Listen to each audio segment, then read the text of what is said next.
ಅನಿಸ್ತಿಲ್ವಾ? ಹೊರಗಡೆ ಒಂದು ಪ್ರಪಂಚ ಇದೆ ಅನ್ನೋದನ್ನ ಮರ್ತೋಗಿ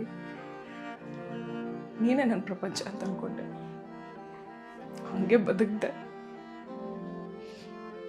ಆದ್ರೆ ಕೊನೆಗೆ ಒಂದಿನ ನೀನು ನನ್ನ ಬಿಟ್ಟೋಗ್ತೀಯ ಅಂತ ಕನ್ಸಲ್ಲೂ ಅನ್ಕೊಂಡಿರ್ಲಿಲ್ಲ.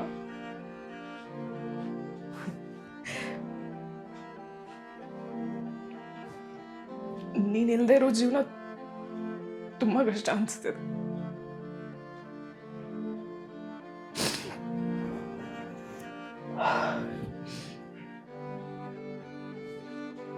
ಅದಕ್ಕೆ ನಾನು ಹೋಗಿ ಬರ್ತೀನಿ.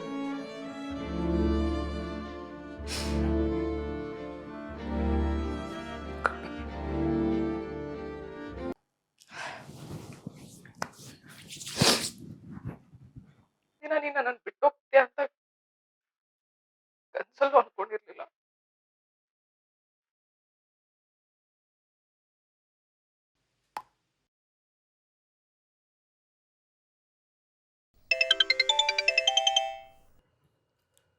ಹಲೋ ಮೇಡಮ್ ನಮಸ್ಕಾರ. ಹಾಂ ಸರ್. ಮೊನ್ನೆ ಆಡಿಷನ್ ಕಳಿಸಿದ್ರಲ್ಲ, ಬೇರೆ ಯಾರು ಮುಂಬೈ ಹೀರೋಯಿನ್ನ ತಗೊಂಡಿದ್ದಾರೆ ಮೇಡಮ್. ಸಾರಿ, ನೆಕ್ಸ್ಟ್ ಏನಾದರೂ ಇದ್ರೆ ಹೇಳ್ತೀನಿ. ಪರವಾಗಿಲ್ಲ ಸರ್, ತೊಂದರೆ ಇಲ್ಲ. ಮತ್ತೆ ಇವಾಗ ಕಳಿಸಿದ್ರಲ್ಲ ಆಡಿಷನ್ನು, ಹಾಂ ಅದು ನಾನು ಸರ್ರಿಗೆ ತೋರಿಸ್ಬಿಟ್ಟು ಹೇಳ್ತೀನಿ madam. Okay sir, sure.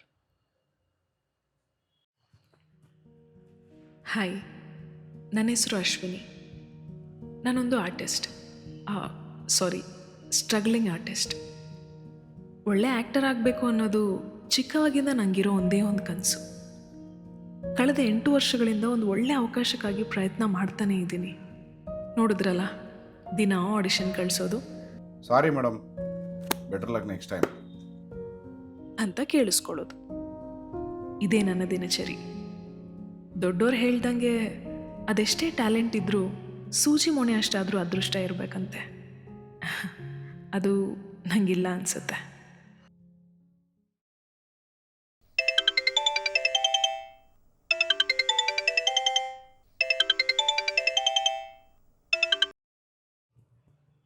Hello ಮಾ, ಊಟ ಮಾಡ್ದಾ? ಹಾಂ ಮಾ, ಆಯಿತು. ನಿಂದು? ಹ್ಞೂ ಆಯಿತು. ಏನಿಲ್ಲ, ಅರ್ಜೆಂಟಾಗಿ ಒಂದು 3,000 ಬೇಕಿತ್ತು. ಒಂದು ಯಾವುದೋ ಬಡ್ಡಿ ಕಟ್ಟಬೇಕಿತ್ತು. ನಿನ್ನ ಹತ್ರ ಏನಾದರೂ ಇದೆಯೇನೋ ಅಂತ ಫೋನ್ ಮಾಡಿದೆ. ನನ್ನ ಹತ್ರ ಎಲ್ಲಿಂದಮ್ಮ? ನನ್ನ ಫ್ರೆಂಡ್ಸ್ನ ಏನಾದರೂ ಕೇಳಿ ನೋಡ್ತೀನಿ. ಹಾಂ,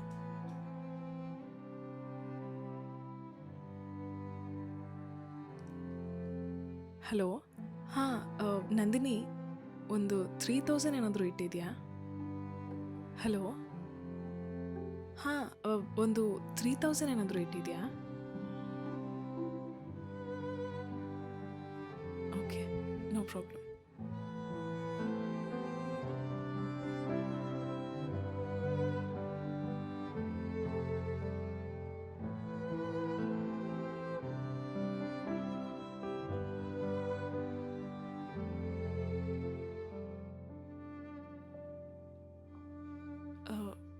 ಆಮ ಮಾ, ಯಾರ ಹತ್ರನೂ ಇಲ್ಲ ಅಂತೆ.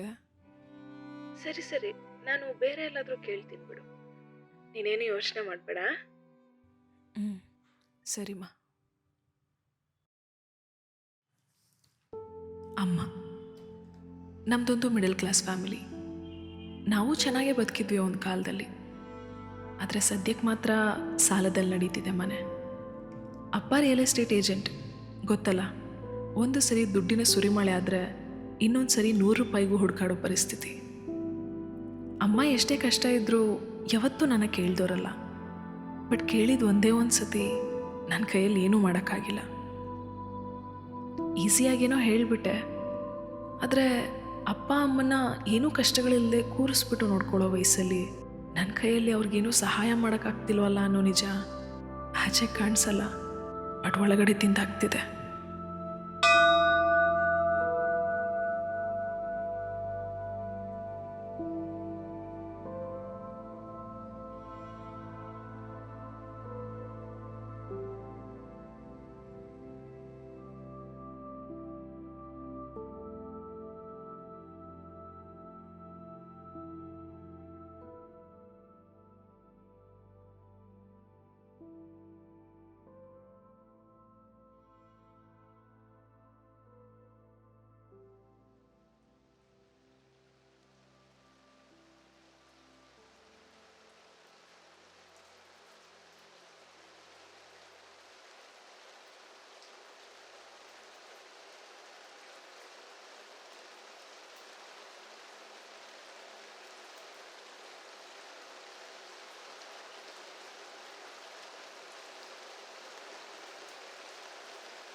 ಕರ್ಮಣ್ಯೇವಾಧಿಕಾರಸ್ತೆ ಮಾ ಫಲೇಷು ಕದಾಚನ ಮಾ ಕರ್ಮಫಲ ಹೇತುರ್ಭು ಮಾ ತೇ ಸಂಗೋಸ್ತ್ವ ಕರ್ಮಣಿ.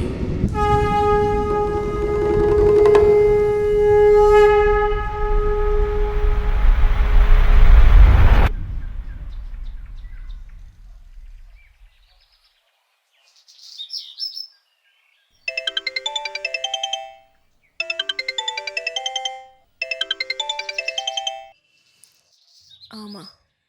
ಅಶ್ವಿನಿ, ಏನಾಯಿತು? ಲ್ಯಾಂಡ್ ಅವ್ರು ಕಾಲ್ ಮಾಡಿದ್ರು, ಬಂದು ದುಡ್ಡು ತೊಗೊಂಡೋಗಿ ಅಂತ. 6 ವರ್ಷಗಳಿಂದ ಆಗ್ದೇ ಇರೋ ಕೆಲಸ. ಯಾವ ದೇವ್ರು ಕೇಳಿಸ್ಕೊಂಡ್ರೋ ಗೊತ್ತಿಲ್ಲ. ನಮ್ಮ ಕಷ್ಟಗಳೆಲ್ಲ ಇವತ್ತಿಗೆ ತೀರೋಯ್ತು. ಇವತ್ತು ನಾನು ನೆಮ್ಮದಿಯಾಗಿ ನಿದ್ದೆ ಮಾಡ್ತೀನಿ. ಟೈಮ್ ನೋಡಿಕೊಂಡು ಒಂದ್ಸರಿ ಊರಿಗೆ ಬಾ.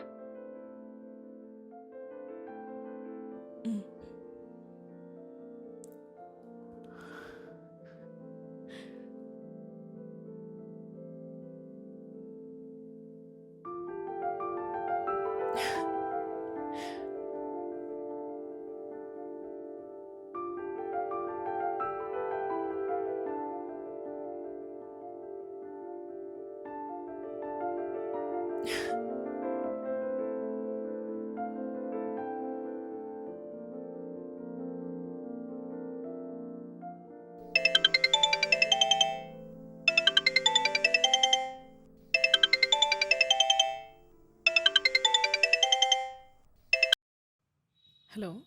ಹಲೋ, ಅಶ್ವಿನಿ ಅವರ ಮಾತಾಡ್ತಿರೋದು? ಹೌದು, ನೀವ್ಯಾರು?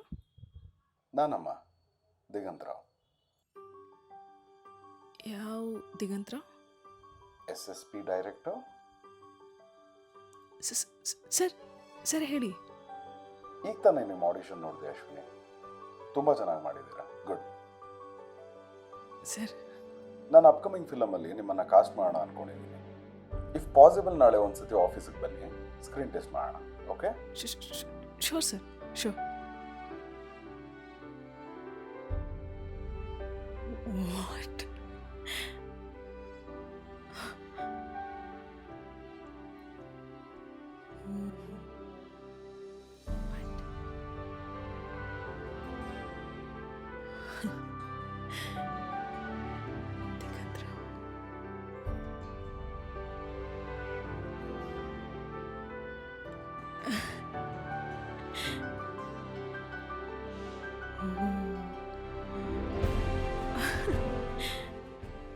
ಇದು ನನ್ನ ಕತೆ.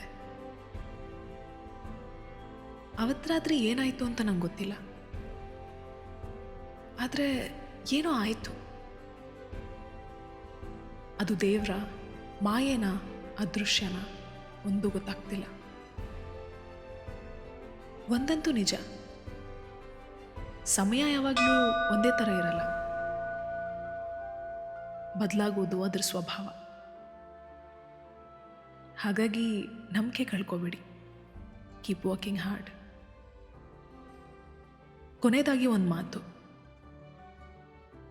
ನಾವು ಕೇಳಿದಾಗ ಅವನು ಕೊಡದೇ ಇರ್ಬೋದು, ಆದರೆ ಕೊಡಬೇಕಾಗಿರೋ ಸಮಯ ಬಂದಾಗ ಕೊಟ್ಟೇ ಕೊಡ್ತಾನೆ.